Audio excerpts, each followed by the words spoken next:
सबसे बड़े धार्मिक आध्यात्मिक समागम प्रयागराज महाकुंभ के सफल आयोजन के लिए उत्तर प्रदेश के यशस्वी मुख्यमंत्री योगी आदित्यनाथ जी का कोटि कोटि अभिनंदन करती हूँ। I have witnessed everything is perfectly all right there. Yes, I have seen it. I have been there. Shrimati Hema Malini. Radhe Radhe.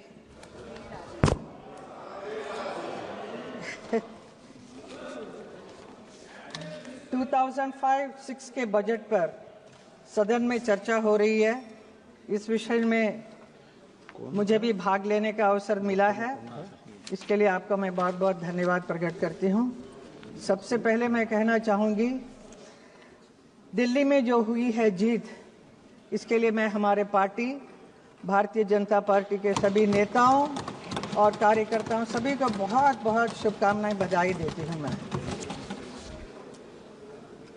महोदय, वित्त मंत्री निर्मला सीतारामन जी मोदी जी के सरकार में नारी शक्ति का प्रतीक तो है, साथ ही ग्लोबल लेवल पर भी आज वो भारत की नारी शक्ति का गौरव के साथ रिप्रेजेंट कर रही हैं।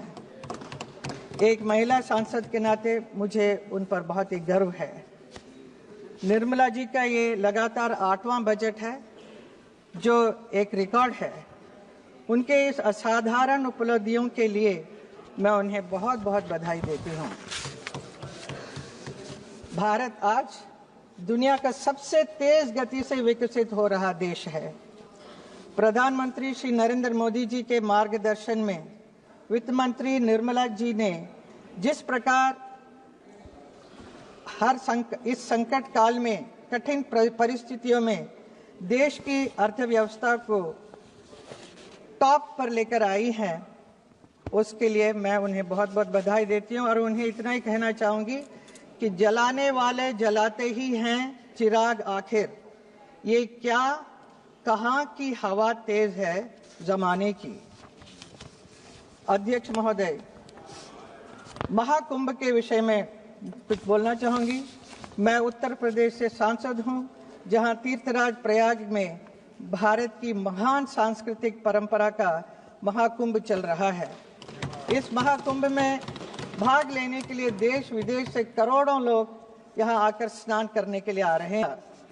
मैं विश्व के सबसे बड़े धार्मिक आध्यात्मिक समागम प्रयागराज महाकुंभ के सफल आयोजन के लिए उत्तर प्रदेश के यशस्वी मुख्यमंत्री योगी आदित्यनाथ जी का कोटि कोटि अभिनंदन करती हूँ। I have witnessed everything is perfectly all right there. Yes, I have seen it. I have been there. अध्यक्ष महोदय, सरकार के तीसरे कार्यकाल में 3 गुना तेज गति से काम हो रहा है।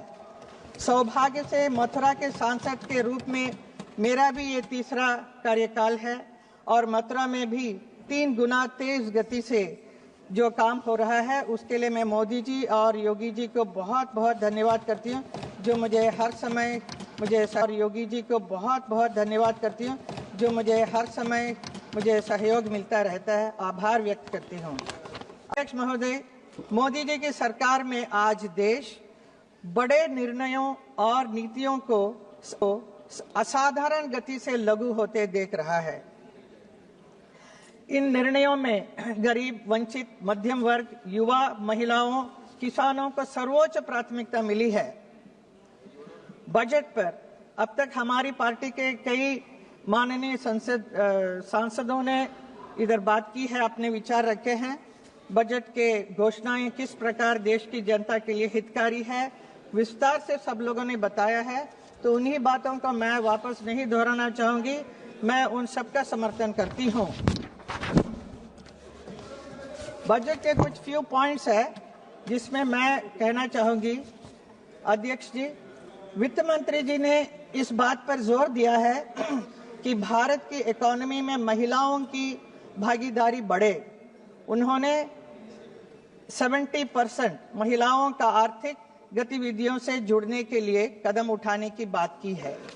मैं देश की अपनी नारी शक्ति से यही कहना चाहूंगी, तुम्हारे हौसले अधूरे हैं, उड़ान बाकी है।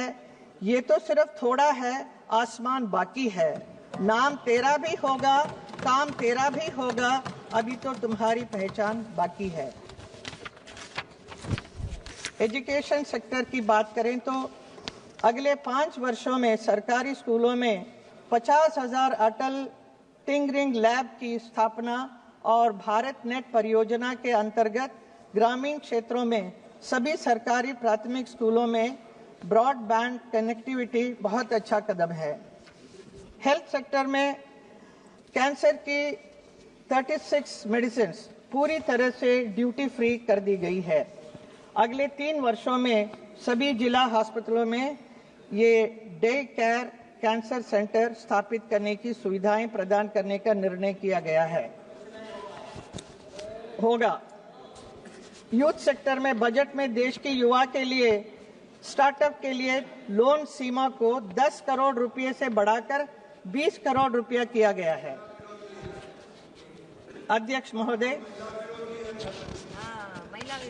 टैक्स विषय में इस बजट में एक हिस्टोरिकल और पॉपुलर घोषणा की गई है, जिससे पूरे देश के मिडिल क्लास और सैलरी क्लास के बीच खुशी की लहर दौड़ रही है। इनकम टैक्स में अब तक के इतिहास की सबसे बड़ी छूट की घोषणा की गई है। इससे देश के मिडिल क्लास और सैलरी क्लास के बहुत राहत मिली है। इस निर्णय के लिए मैं माननीय प्रधानमंत्री श्री नरेंद्र मोदी जी और माननीय वित्त मंत्री श्रीमती निर्मला सीतारामन जी का देश के करोड़ों मिडिल क्लास और सैलरी क्लास लोगों की ओर से आभार व्यक्त करती हूं। This year budget reflects most sincerely the thought process of our Honorable Prime Minister Modi ji, whose singular aim is to give the Indian population an Amrit Kal for years to come. The wealth creators to the economy are also not looked down upon as filthy rich. Tax the rich and feed the poor slogan has been completely erased. महोदय, हम सबको गर्व होना चाहिए कि हमारे देश में पहली बार ऐतिहासिक world audio visual entertainment summit यानी वेव्स का आयोजन हुआ है। ये है नए भारत की पहचान। कला और फिल्म इंडस्ट्री के प्रतिनिधि होने के नाते मुझे भी इस समिट में पार्टिसिपेट करने का अवसर मिला। प्रधानमंत्री जी के साथ इस अवसर मिला था। इसके लिए मैं हमारे प्रधानमंत्री और आईएमबी मिनिस्टर अश्विनी वैष्णव जी का आभार व्यक्त करती हूं। अध्यक्ष जी यमुना हमारी महान आध्यात्मिक परंपरा और संस्कृति में यमुना मैया की आध्यात्मिक महत्व है, मथुरा वृंदावन की पहचान है, जीवन रेखा है। पिछले मथुरा वृंदावन में जितने नाले वगैरह हैं उसको बंद करने की कोशिश की, लेकिन फिर भी हम लोग कामयाब नहीं रहे, क्योंकि जो यमुना की जो अशुद्ध जल जो आ रहा है वो दिल्ली से आ रहा था। तो हम उस वक्त दूसरी पार्टी राज कर रहे थे, तो हम कुछ कर नहीं सके। तब हम सिर्फ हमारे ब्रजवासियों को इतना ही कहते रहे कि सब ठीक हो जाएगा, जल्द ठीक हो जाएगा। आज उम्मीद की किरणें आई है। 8 फरवरी को दिल्ली में भाजपा की जीत के बाद प्रधानमंत्री नरेंद्र मोदी जी ने कार्यकर्ताओं को संबोधित करते हुए भाषण का शुभारंभ भी यही किया कि जय यमुना मैया। उनसे की यमुना नदी को दिल्ली की पहचान बनाने की बात की। ये मोदी जी की गारंटी है, मतलब पूरी होने की गारंटी। मेरे संसदीय क्षेत्र में इसे लेकर बहुत ही खुश हैं लोग, इतने खुश हैं कि मैं बयान नहीं कर सकती हूँ। यमुना अब स्वच्छ हो जाएगा।